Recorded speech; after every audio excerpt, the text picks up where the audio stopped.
So yeah, my name is Audun Amundsen, and I'm going to talk to you today about Newtopia, a film that I've spent 15 years to make. So today I'm going to make an announcement at the end, which is pretty awesome.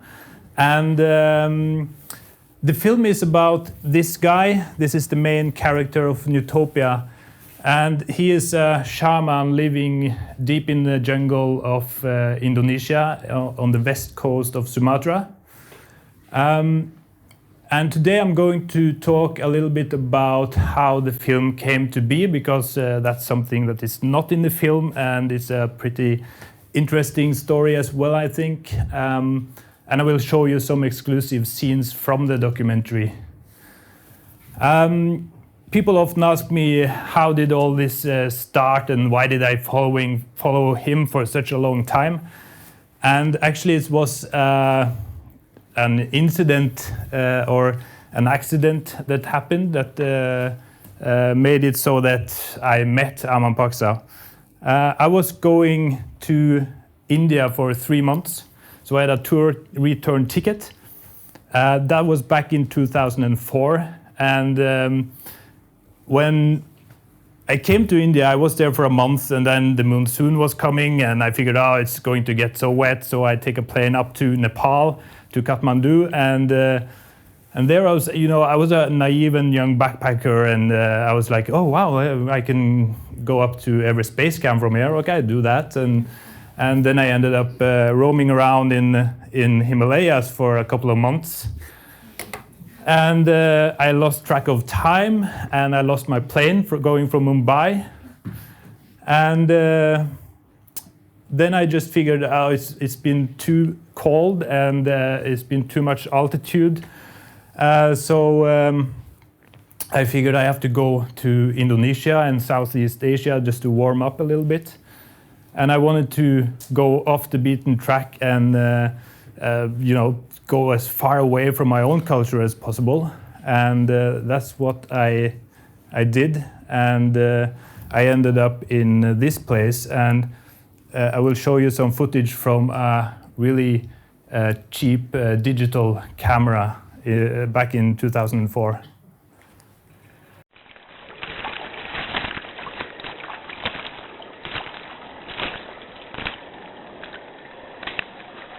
Bagus.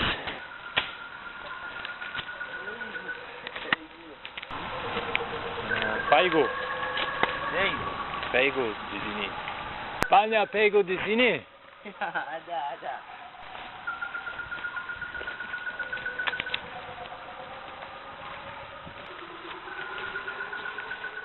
3 hari habis bisa makan.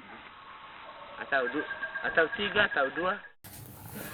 Right, so for me, coming there, meeting Aman Paksa, living deep in the jungle without any electricity, money or electricity, I think it was like a fairy tale just came to life, from dreams from my childhood or something like that. So it was really fascinating, and I ended up staying with Aman Paksa for 1.5 months at that time, and seeing how he lived with nature and the comfort he seemed to have with his own body and in the environment he was living in was really astonishing. So for me it felt like time was kind of lost, and it was like a long meditation. And of course this was also another time for me, because I didn't go with the Google Maps and have this Facebook and tweeting to my friends and all that,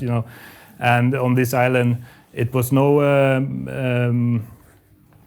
possibility to communicate with the rest of the world. There were no telephone towers or anything like that, so it was really far away.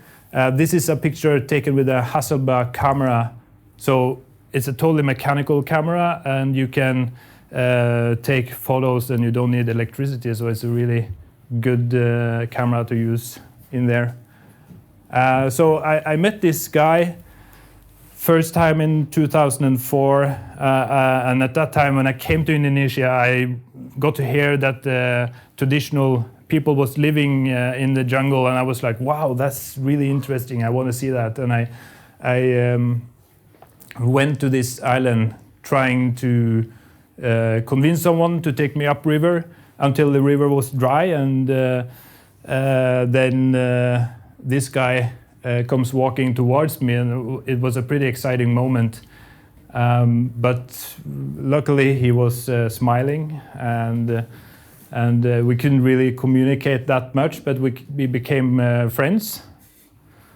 And I ended up traveling in Asia for 2 years instead of 3 months. And when I came back to Norway, I was broke. And I settled in an abandoned factory in Bergen, made a cardboard box and lived there, and decided I want to make a documentary about Aman Paksa and his family. So I don't have a formal education as a filmmaker or anything like that. I just decided to do that, and I was sitting in this cardboard box doing the research for this film. And I knew that I had to learn Indonesian properly in order to learn the unwritten language of this Aman Paksa. So I was basically studying and trying to suck up all the knowledge I could in videography and directing and about the people and so on. And in the end, I also got funding from the cultural department to go down there. Everything was ready, and I was supposed to go, but then 2 days before my plane was leaving, I ended up in this place.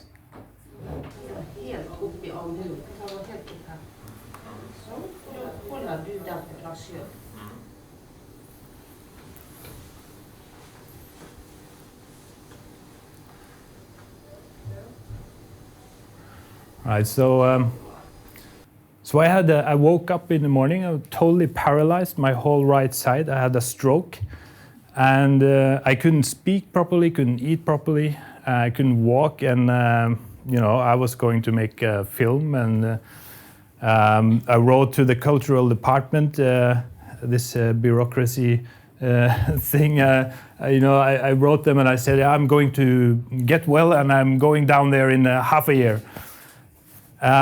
And I got this letter back. Okay, that's based on what you are writing. We approve of your letter. So that was the answer. And okay, so I could delay my trip, but half a year after I had to have a heart operation. The inspiration I had to actually get well and rehabilitate myself was this picture of Aman Paksa's house living in the middle of the jungle, and this is where I wanted to go. And the irony of it all actually is that it happened 2 days before I was leaving. If I had been there, I would probably be dead. So I'm saved by the modern society that I'm trying to escape. And so that was pretty nice. I was brought to the hospital within the 3-hour limit. So I'm just trying to get well, and obviously I'm well. So after a while, it's not the health that is the problem; it's the money, because I had to spend a lot of money on getting well, as So. And my doctors, they advised me not to go down there and so and so. But then one day, something really crazy happens again. Det står her. Skrap 3 like. Og der står det 100 000. 100 000. Så altså blir det 100 000.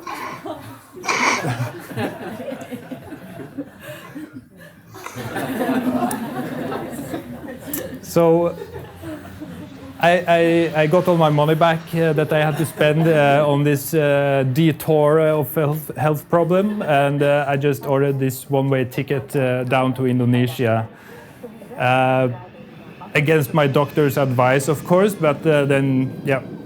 I really wanted to make this documentary, and it had become like an obsession for me to do this and show other people about it. I landed in Padang, a city on the west coast of Sumatra, took a boat over a 12-hour shabby old wooden boat going to this island, going upriver, looking for Aman Paksa again.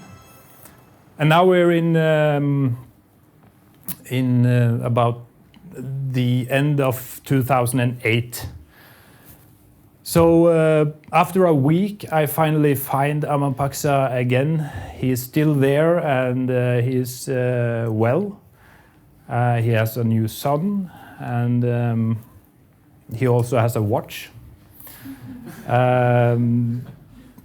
which I think is like, okay, so now this is how it's going to be. You know, I wanted to go down there and capture this pristine life and this fairy tale vision that I had in mind, and already I saw that things are starting to change in this short period. You know, I took a motorboat up there, and in many ways I was really discouraged seeing that because it kind of ruined my whole project. And but after a while, of course, they want this stuff. But in many ways, we could roam the jungle together again, and they lived much in the same way as they always done. And we hunted monkeys in the forest. I will show you a scene from the film where we are out hunting monkeys.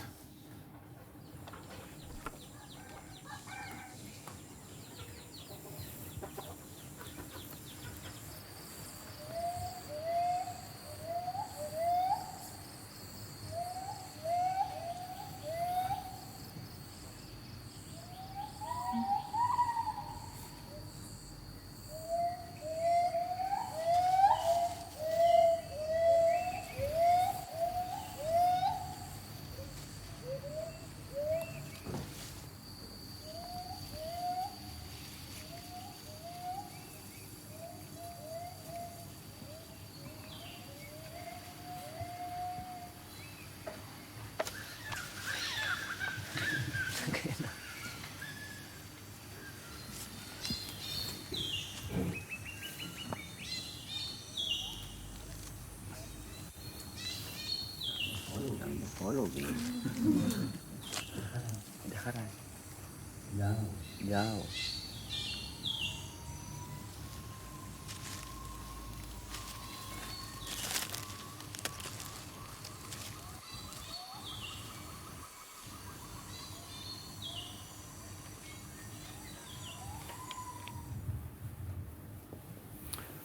All right.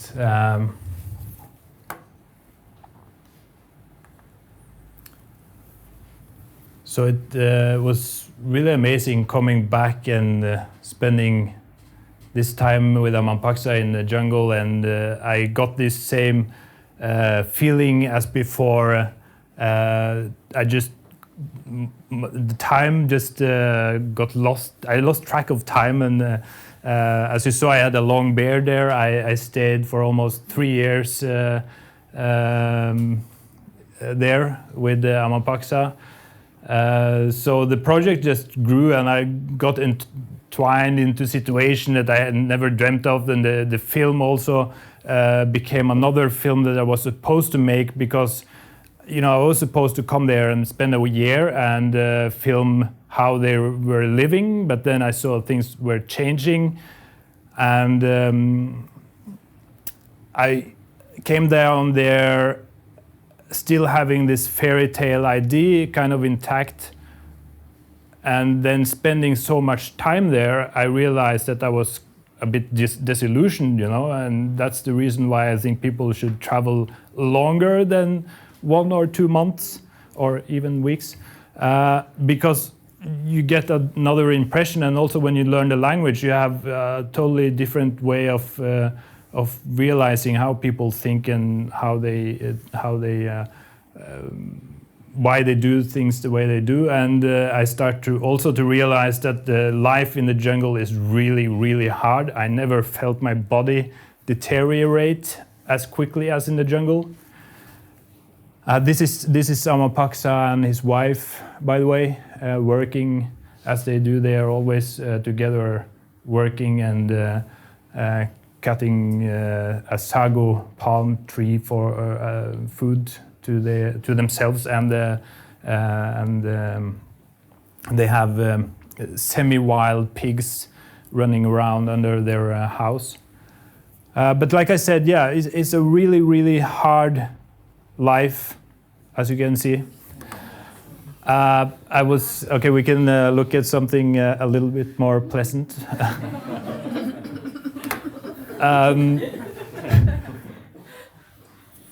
Yeah, I was afraid of getting blind at that point. It was really hard. The intestinal worms and parasites and all this kind of stuff, it's really hard. And Aman Paksa told me that he had 10 children and only 3 of them are alive. So it's very tempting to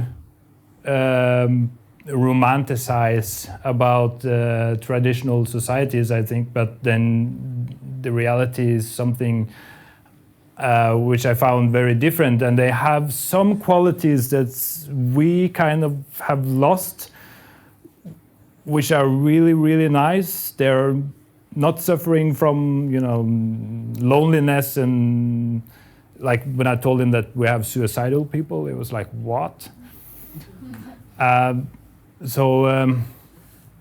Yeah, it's a duality there. And it's life very different, or not easy to combine with the kind of life we are living here.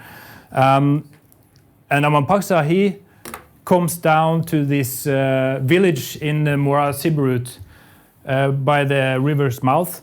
And this is a drone shot from 2015. When I came there in 2004, it was totally different. They didn't have, now they have electricity, television, motorbikes and cars and stuff like this. They have telephone towers, and I've been able to document this whole process. The bank moving in, muddy paths becoming highways, and the people in the forest changing their paddling oars to motors. So it was very different back in 2004. But now when Aman Paksa comes down here, he paddles about 3 days, and he sees all the stuff they have, and he's like, wow, cool, I want all that stuff, I want, and he sees television and the watch he's got, he wants to go down here to trade, coconuts, bananas, and stuff like this to get all the stuff, and T-shirts. So he eventually asked me to go to the city for the first time in his life to try to earn money. And I'm, of course, a bit ambiguous about this, but I think it's better that I will take him into the city and he can see for himself and have the experience that then he is selling trees to the immigrants, because people living here is basically immigrants from other parts of Indonesia, and they want to make trade with and buy land from the Mentawaians. So we go into Padang, and there we meet this guy. His name is Bangid, and he's a retired gangster from Jakarta. He's been a pretty brutal type, but he retired, went with his family to Padang and made a student cafe near a really big university. And this is suggestion from Lucky Strike. They offered to renovate his cafe for free if it would look like a big cigarette commercial. and this is a place for students, you know, so it's pretty ridiculous suggestion. And me and Aman Paksa, we managed to convince Bangid that we can take some of his clan members to come over and make traditional houses instead. So we reject Lucky Strike and we finance this project instead. These are the traditional houses that they made on this cafe. And it turned out really good. We stayed for over a month making these houses. They're still there, functioning as the cafe. And it was a really nice project because the population in Padang, they're basically Muslim people. They look at Aman Paksa and they think he's a pig-eating barbarian. And so they don't have very high thoughts about each other. But then when they come there, they stay there for a month and they are working and doing this thing, and they get this whole new impression about each other. So it's like a cultural exchange thing. It's really, really nice, and also a sustainable example of an economy that could work for Aman Paksa, because we brought all these leaves and material from the island over there to do this, and we paid Aman Paksa a fair amount of money to do it. So he earned quite a lot of money after doing this, and of course Bangid wants to show him how to go to the mall, and I will show you this scene from the film as well. Orang ke dalam mall itu bukan hanya untuk belanja. Kadang-kadang orang dalam mall untuk berlagak, mencari perhatian. Ya. Nah, itu perhatikan orang di jalan mall, di dalam mall itu rata-rata matanya itu ke atas. Begini. Kenapa? Ya, sombong. Orang sombong di jalan suka diseret-seret. Atau diseret, atau digigit. Berarti kan itu ciri-ciri orang sombong itu. Kadang-kadang pakai baju tuh saya kurung begini. Udah tahu dikaskan.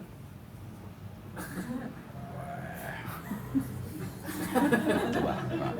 Berdiri. Coba kaca. Coba berdaya seperti Bang sedikit. Iya, seperti Bang gini. Segini ya. Saya cari tempat, buka itu rambut. Ya. Bisa. Ikat rambut saya. Jalan lagi bisa.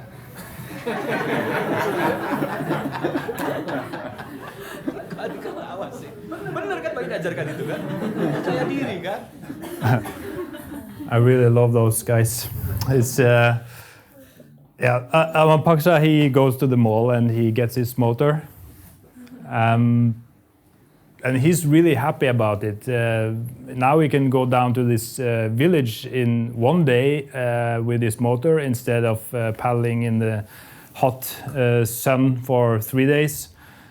So it's really good. But he realizes, of course, that he needs fuel, and they are really addicted to tobacco, unfortunately. So there's also a lot of downsides, and there's upsides. I mean, Aman Paksa, he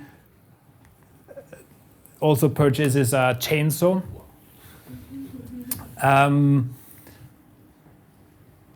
And I feel really divided when it comes to this kind of development and what's happening with the culture. But the fact is that I don't think there is a person more fitted to use a chainsaw than Aman Paksa, actually.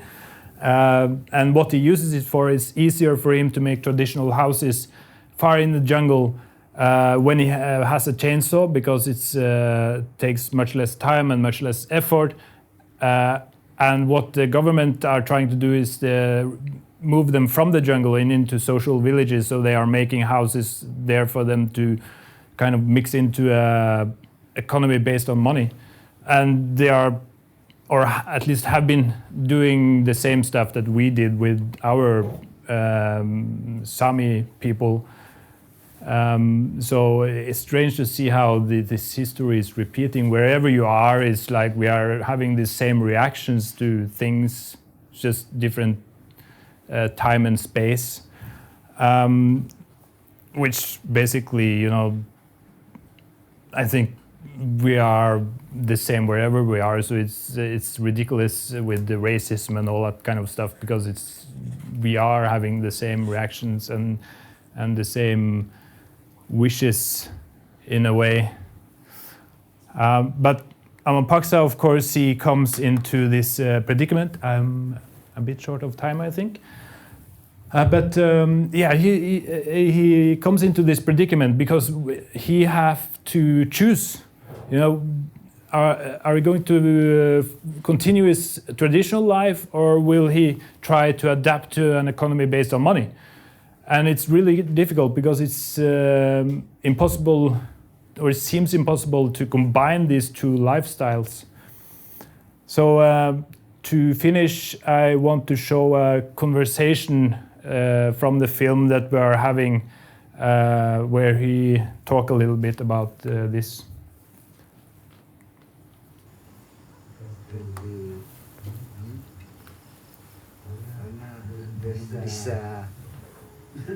Bisa menyusun bagaimana ini? Kaku ini. Masih ragu kan?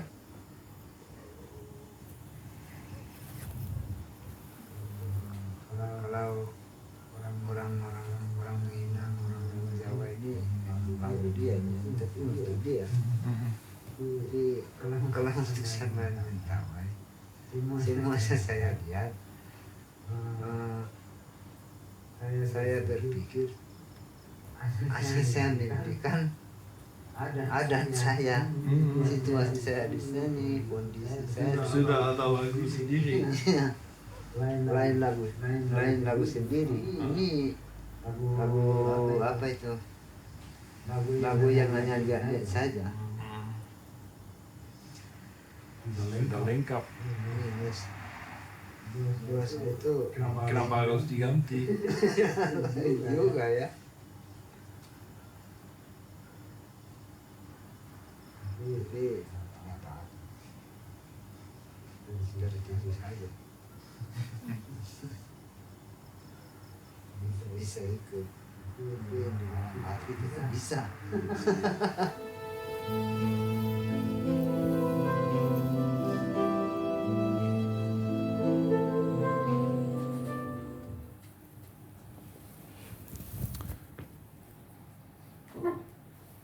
Yeah. Yeah, I can make the announcement now, just in the end, because it's to see how it turns out with the Aman Paksa. You have to see the film, and actually the film is going to be shown in Kosmorama International Film Festival here in March, the 4th of March, and. Yeah, so come and check out the film, tell your friends, and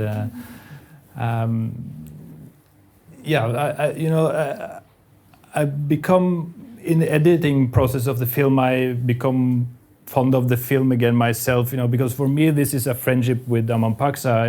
It's something that will continue even though the film is finished. So that's the important thing for me, and I think it's a beautiful story in many ways. It's disrupts many other films from traditional societies, because it's not all about the world is going to hell or everything is getting bad. It's something more than that. It's also, you will get a glimpse of Aman Paksa and how he thinks.